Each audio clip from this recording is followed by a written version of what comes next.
Hello friends, कैसे हैं आप सब। उम्मीद करता हूं कि आप लोग बढ़िया होंगे, स्वस्थ होंगे, मस्त होंगे। चलिए, बीपीएससी टीआरई 2 का एक और इन्फॉर्मेशन लेकर के आया हूं।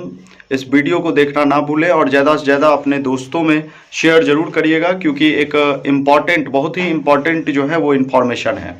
जैसे कि आप सभी को पता होगा कि बीपीएससी के द्वारा जो भाषा का पेपर 1 लिया गया था, तो वो 6 से लेकर के 12 तक जिन्होंने भी परीक्षा दिया वो उनका व्यर्थ चला गया। लेकिन एक बात बीपीएससी के द्वारा कहा गया, जो 1 से 5 में जिन स्टूडेंट्स ने भी भाषा का पेपर दिया है उसका मान्य हो रहेगा। लेकिन एक नोटिफिकेशन आया था, ये आया था आपको 18/12/2023 को बीपीएससी के द्वारा, और इसमें लिखा गया था कि विज्ञापन संख्या 27/2023 अध्यापक नियुक्ति प्रतियोगिता परीक्षा के उम्मीदवारों को सूचित किया जाता है कि वर्ग 1 से 5 को छोड़कर सभी वर्गों के विषयों की परीक्षा में भाषा जो अहर्ता के अंकों को शून्य किया जाता है। लेकिन आगे एक चीज और लिखा हुआ है कि केवल वर्ग 1 से 5 के भाग 1 जो अहर्ता है उसको प्राप्तांक को मेधा सूची तैयार करने में प्रयोग किया जाएगा। लेकिन इस चीज को उन्होंने लास्ट के जो ये सेंटेंस है, केवल 1 से 5 के भाग 1 को मेधा सूची तैयार करने में प्रयोग किया जाएगा, इसको इन्होंने चेंज कर दिया है। और चेंज करके कर दिया है, क्या किया गया है वो थोड़ा मैं आपको समझा दूं।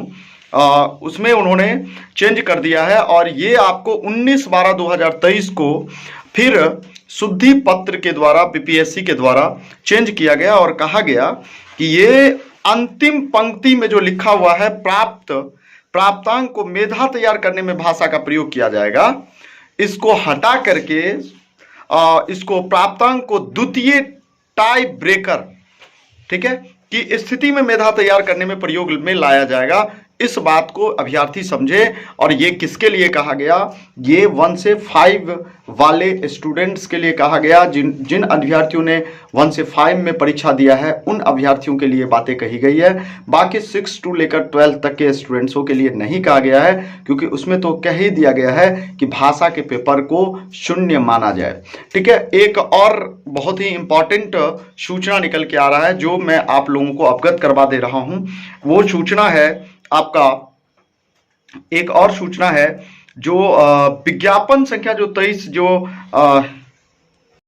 एक चीज और मैं आप सभी को बता दूं कि कल के ही नोटिफिकेशन था, 18 परसों का था, 18/12/2023 वाले एक नोटिफिकेशन आया था बीपीएससी के द्वारा।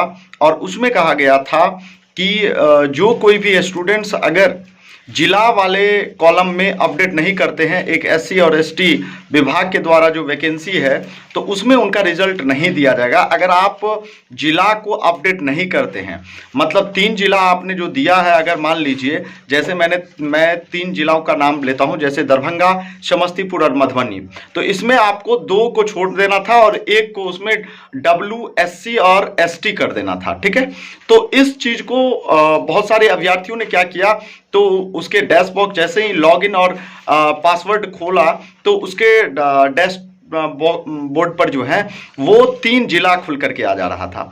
तो उसमें क्या किया अभ्यर्थियों ने, सीधे उसको अपडेट कर दिया तीनों जिलों को।